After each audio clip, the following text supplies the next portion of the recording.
हम डरते हैं तो अपने रब से डरते हैं, दबा नहीं सकते हो तुम हमको। और ये जिम्मेदारी गंगों वालों तुम्हारी है। ये लोगों ने गलतफहमी कैसे पाल ली थी कि नौमान के ऊपर आ जाएगी और इमरान खामोश रहेगा। ये किसी को गलतफहमी नहीं होनी चाहिए। मैंने बार बार कहा है, ये बैठक तुम्हारी है, ये मेरे बाप की विरासत नहीं, ये मेरे दादा ने विरासत की है कस्बे के लोगों के लिए। ये बैठक तुम्हारी है, इसकी हिफाजत करने की जिम्मेदारी तुम्हारी है। लाठी डंडे से नहीं होगी हिफाजत, हिफाजत वोट से होगी। जिसको देखो सपना पाले फिरता है, राजनीति की ABCD नहीं जानते, लेकिन नेता बनने का शौक बन गया है। अरे इसके लिए ताप चाहिए, इसके लिए तप करना पड़ता है, त्याग करना पड़ता है, कुर्बानियां देनी पड़ती हैं। तुम्हारे में है हिम्मत कुर्बानी देने की? गंगों की लड़ाई बिल्कुल साफ है। और एक बात सुन लो गंगों वालों, तुम्हें कह रहा हूं, मेरा घर है, ये जो पक्की गलियां देख रहे हो ना, सड़ेन से भर जाएंगी। गलतफहमी निकाल देना कि तुम्हारी तरफ कोई आगे नहीं जाएगा,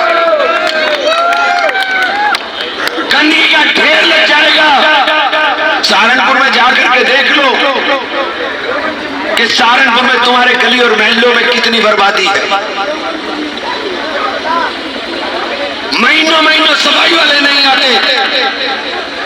और आज बयान दे रहा था वहां का विधायक, कैसा मेयर चुनोगे क्या जो 80% पैसा गरीबों में लगाए, या ऐसा मेयर चुनोगे जो 80% पैसा आवास विकास और उसमें गिल कॉलोनी में लगाएगा?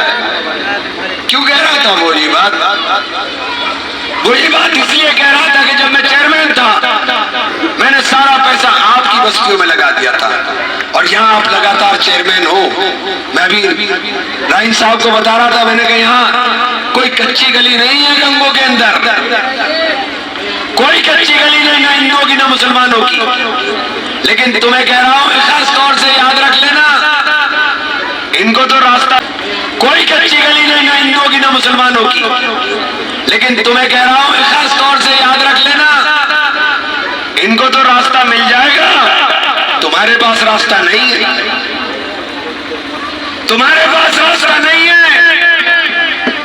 जब जब कमजोर करोगे, जब जब खता उठाने का काम करोगे, ये आज हमें घेर रहे हैं। एक बात कान खोल करके सुन लो तुम भी, ये पहले मेरी लाल करेंगे फिर तुम्हारी लाल करेंगे, याद रख लेना।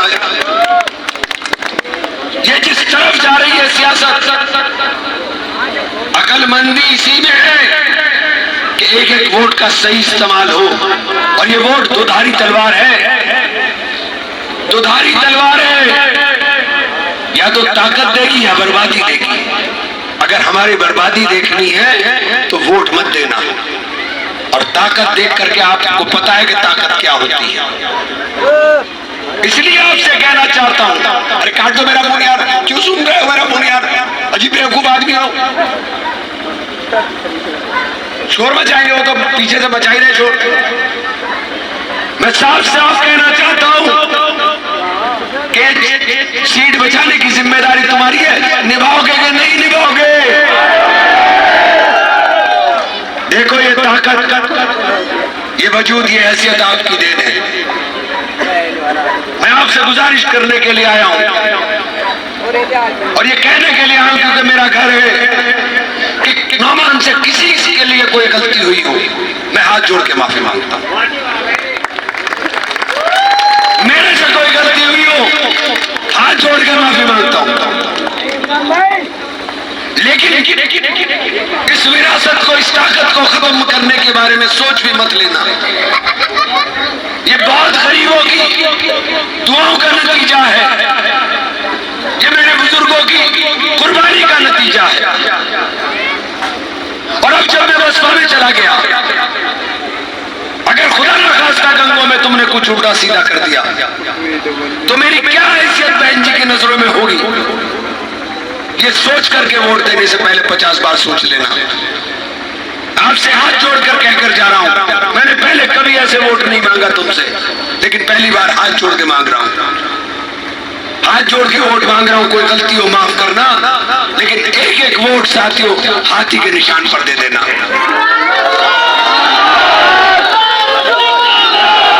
तुम गरीब मेरे साथी जिनके लिए मैं मरता हूँ, मेरे लिए तुम जान देते हो, ये आ गए बीच में उनका बंटवारा करने। गुलाम मौलिया के लोगों, जरा सोच के देखो, पूरे मोहल्ले पर शायद 3-4 लाख रुपए भी टैक्स नहीं होगा, लेकिन इस नौमान मसूद ने करोड़ों रुपए तुम्हारे मोहल्ले पर लगा करके एक एक गली पक्की करने का काम किया।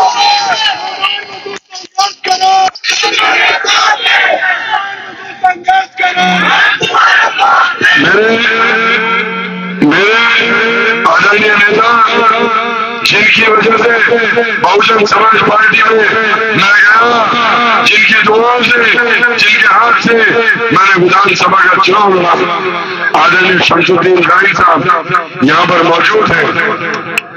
मेरे बुजुर्ग और साथियों, मैं एक नारा जो चल रहा हूँ जरा लगा के दिखाइए। चार गुंडों की छाती पे, चार गुंडों की छाती पे, अरे आज ठाके को भी नहीं मनाया, चार गुंडों की छाती पे। बहुत बहुत शुक्रिया।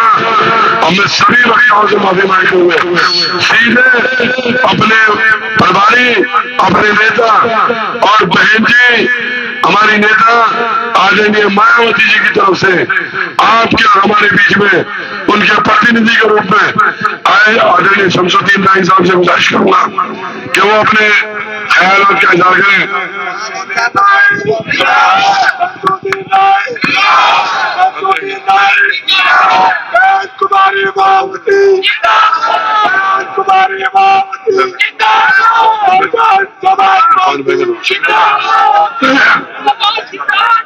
मैं सबसे पहले मोहतरम बुजुर्गों, अस्सलाम वालेकुम। मैं सबसे पहले भारत के आइन को बनाने वाले, मैं सबसे पहले भारत के आइन को बनाने वाले बाबा शाह बी आर अम्बेडकर साहब, मानवर काशीराम साहब को किराज़े मोहब्बत पेश करते हुए, श्रद्धा सुमन अर्पित करते हुए आज इस जलसे की सदर मोहतरम सदारत कर रहे भाई इरफान अलीम साहब, जो आपके सामने आज इन्होंने समाजवादी पार्टी का दामन छोड़कर समाजवादी पार्टी में रहकर भी लेकिन समर्थन बहुजन समाज पार्टी को देने का ऐलान किया, क्योंकि अरे भाई रुक जाओ अब, अरे भाई रुक जाओ। हमारे बीच में जिले के जिलाध्यक्ष भाई जनेश्वर प्रसाद जी, कोऑर्डिनेटर हमारे बीच में विकास जी, कोऑर्डिनेटर हमारे कश्यप जी, हमारे बीच में भाई चौधरी साहब, और हमारे बीच में भाई हमजा मसूद साहब, और जो आपके हरदलील अजीज नेता भाई नुमान मसूद साहब, और जितने भी जिम्मेदार भाई हमारे जिम्मेदार साथी हैं, राजू माजरा जी, वैश्वर चौधरी जी, सभी जिम्मेदार साथियों के साथ साथ आज मैं आपसे गुजारिश करने आया हूं। मैं आपसे इतना कहूं, आपने हमेशा इनको मोहब्बत से नवाजा है। इसके पहले ये अकेले थे, इसके पहले जब ये चुनाव लड़ते थे तो अकेले आप इनको पूरी मोहब्बत देते थे। आज इनके पास डबल ताकत है, बहुजन समाज पार्टी के दलित समाज के वोट का एक एक ताकत। आज जो समाजवादी पार्टी के नेता ने हमें समर्थन दिया है, ये क्या सोच के दिया है कि किसी तरीके से भारतीय जनता पार्टी को अगर खत्म करना है तो भाई इरफान अलीम साहब का मैं मुबारकबाद शुक्रिया अदा करता हूं कि इन्होंने खुल के समर्थन किया है। अब मैं आपसे कहना जो चाहता हूं, बहुजन समाज पार्टी में नुमान मसूद भाई से हमारी बात हुई, हमने नुमान साहब से कहा कि नुमान भाई, आप जो सियासत कर रहे हो केवल मुसलमानों की कयादत कर रहे हैं। हमने इंशाअल्लाह आप बीएसपी में काम करो, बीएसपी में आओ, इंशाअल्लाह आपको डबल ताकत मिलेगी, और डबल ताकत का मजा इतना आएगा कि जो आपने सोचोगे नहीं। लेकिन आज मैं दिल की गहराई से बड़ी जिम्मेदारी से कह रहा हूं, आपको याद हो कि इस के अंदर जब से आजाद हुआ देश, लोकतंत्र लागू हुआ, आज तक इतनी ताकत के साथ मुसलमानों ने किसी राजनीतिक दल को इतना वोट नहीं दिया था जितना इस बार समाजवादी पार्टी को वोट दिया था। समाजवादी पार्टी को पूरे प्रदेश के अंदर एक एक मुसलमानों ने वोट दिया, लेकिन जिनके जो नेता थे क्या उनकी समाज ने समाजवादी पार्टी को वोट दिया? बताओ जरा, दिया हो तो बता दो। अरे आप वोट देते हो उनको और उनके लोग देते हैं वोट भाजपा को और एलिगेशन लगाते हैं बीएसपी के ऊपर कि बहुजन समाज पार्टी बीजेपी की बी टीम है। कहते नहीं कहते? बताओ आप, मैं गलत कह रहा हूं? अब आप ये तस्वीर सामने आ गई कि बीजेपी की बी टीम कौन है, तो इसलिए मैं आपसे गुजारिश करने आया हूं, अगर इतना ताकत के साथ वोट जिस तरीके समाजवादी पार्टी को आपने 2022 में दिया, अगर उतनी ताकत के साथ वोट अगर बहुजन समाज पार्टी को देते तो आज नुमान भाई विधायक के रूप में यहां खड़े होते। और मेरा विश्वास है कि सहारनपुर के अंदर नहीं, पूरे उत्तर प्रदेश के अंदर बहुजन समाज पार्टी की सरकार होती और भारतीय जनता पार्टी की दुकान बंद हो जाती। मैं दावे के साथ कह सकता हूं, आप ये हैरत करो, आप हैरत करो इस दलित समाज का। मैं दलित समाज का शुक्रिया अदा करता हूं जो बहन जी अपने समाज को कैडर के रूप में देते हैं। वो शुक्रिया किस तरीके से, एक तरफ जब भारतीय जनता पार्टी ने, समाजवादी पार्टी ने लड़ाई केवल सपा और भाजपा की दिखाई थी, मुसलमानों को गुमराह करने के लिए, मुसलमानों को गुमराह करने के लिए टीवी के माध्यम से भाजपा और सपा की लड़ाई दिखाई थी। मैं आपसे पूछना चाहता हूं, यही केवल आज भी काम हो रहा है? जब भी आप टीवी देखो तो केवल बीजेपी और सपा को दिखाते हैं, बीएसपी को कहीं दिखाते हो तो बता दीजिए टीवी में। क्यों नहीं दिखाते? क्यों नहीं दिखाते? इसका समझना जरूरी है। इसलिए दिखाते हैं, वो जानते हैं भारतीय जनता पार्टी को जिससे फायदा होता है। मेरी बात बड़े गहन से ध्यान से सुनना, भारतीय जनता पार्टी को जिस दल से फायदा होता है उसी दल को टीवी में दिखाया जाता है, और जिस दल से नुकसान होता है उस दल को कभी टीवी में दिखाया नहीं जाता। इसलिए जब वो समझदार हो सकते हैं, बीजेपी के लोग समझदार हो सकते हैं, तो क्या आप समझदारी से काम नहीं ले सकते? बताओ, मैं गलत करूं? इसलिए मेरी गुजारिश है आपसे, मैं इल्तिजा करने आया हूं। मैं इसलिए एक बात बिल्कुल साफ सुथरी बात करना चाहता हूं। समाजवादी पार्टी से हमने गठबंधन किया था 2019 में, किया था नहीं किया था? किस लिए किया था? इसलिए किया था कि भारतीय जनता पार्टी को भगाने में कामयाब हो जाएंगे। लेकिन क्या हुआ, जहां दलित और मुसलमान था वहां तो सांसद बन गए, जहां अखिलेश यादव जी की समाज का वोट था वहां भारतीय जनता पार्टी के सांसद बन गए। उनकी पत्नी भी कन्नौज से हार गई, डिम्पल यादव, धर्मेंद्र यादव भी हार गए, अक्षय यादव भी हार गए, सारे उनके जो परिवार के लोग थे।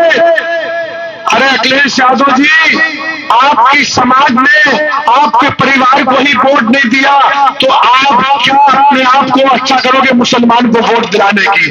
इसलिए मैं आपसे कहना चाहता हूं, एक तरफ ये वोट लेते हैं और बहुजन समाज पार्टी की नेता बहन कुमारी माइती जी आपको वोट। अरे जरा बताओ, मैं सही कह रहा हूं गलत? अगर मेरी बात से सहमत हो तो जरा हाथ उठाओगे, बाकी सहमत है? आप देख लो,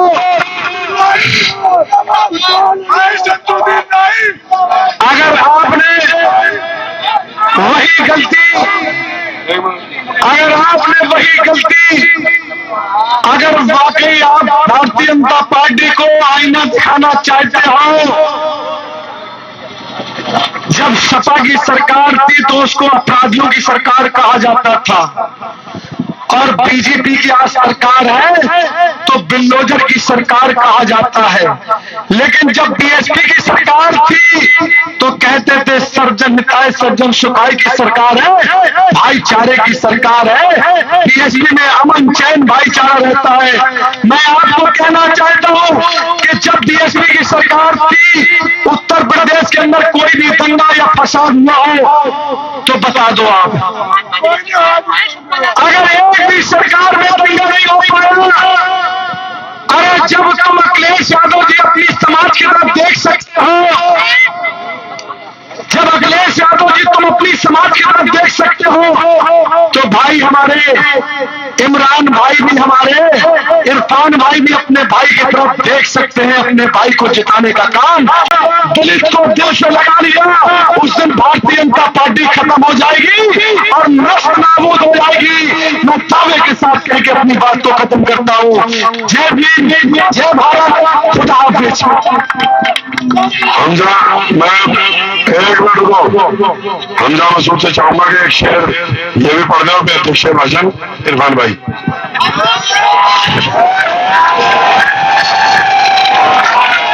मियां 2 मिनट। मियां मैं शेर हूँ, शेर की गुर्राहट नहीं जाती। मियां मैं शेर हूँ, शेर की गुर्राहट नहीं जाती। लहजा नरम भी कर दूं पर झुंझुलाहट नहीं जाती। एक मिनट की बात करूंगा। सब लोगों को पता है, ये बात पापा ने भी नहीं करी, बाबा भी नहीं करके गए, लेकिन मैं करना चाहता हूं। 2 दिन से मैं और मेरा बाप, मैं और मेरे वाले, मेरे ताया योगी सरकार से लड़ने का काम कर रहे हैं। हमारे ऊपर मुकदमे लिखाए जा रहे हैं, बुलडोजर चलाने की बात करी जा रही है। खता क्या है कि गुलाम ओलिया के लोगों, तुम्हारे 50 मकानों पर बुलडोजर चलाने के नोटिस थे और नौमान मसूद ने बुलडोजर चलने नहीं दिया था।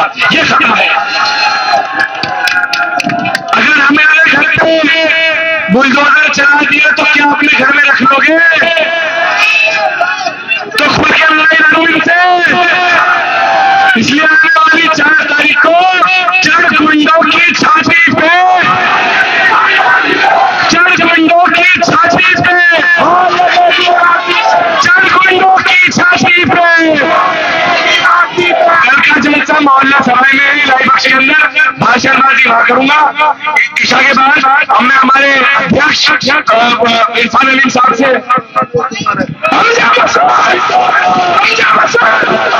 इरफान अलीम साहब अपनी बात रखिए। 5 मिनट है, 5 मिनट बोलो। आज मोहल्ला गुलाम मोहल्ला की इस चुनावी सभा के मुख्य अतिथि जनाब शमसुद्दीन नाइम साहब, हमारे भाई और गंगों की जान, गंगों की शान, मेरे भाई काजी नौमान मसूद साहब, मेरे भतीजे हमजा मसूद साहब, भाई वीरेंद्र कश्यप साहब, हाजी मुर्तजा साहब, विकास मेंबर साहब और सम्मानित मंच, मैं जनाब शमसुद्दीन नाइम साहब को बता देना चाहता हूँ, मैं समाजवादी पार्टी में होते हुए भी आपके मंच पर क्यों खड़ा हूँ। क्योंकि नाइम साहब गंगों में ये जो गठबंधन है समाजवादी और लोकदल का, वो बीजेपी की बी टीम के रूप में काम कर रहा है। और कुछ नेता हमारे लोकल पार्टी को धोखा देकर, राष्ट्रीय अध्यक्ष जी को धोखा देकर बीजेपी के लिए काम कर रहे हैं और वो चाहते हैं गंगों में बीजेपी जीते। जब मुझे ऐसा लगा तो मैंने 3 कैंडिडेट यहाँ है, एक बीजेपी, दूसरा गठबंधन और तीसरा काजी नौमान मसूद साहब।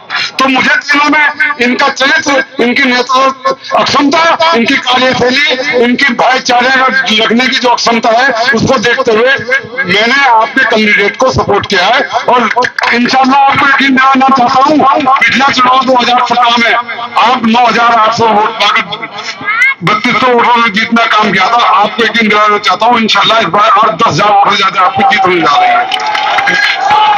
और एक बात और कहना चाहता हूँ, कल ये राष्ट्रीय लोकदल का गठबंधन का कैंडिडेट कह रहा था, कहने लगा हम 8 भाई हैं, 8 मैदान में खड़े हैं।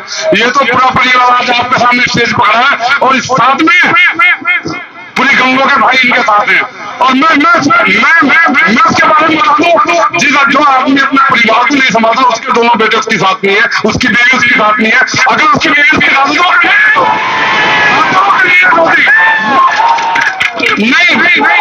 ये सच्चाई है।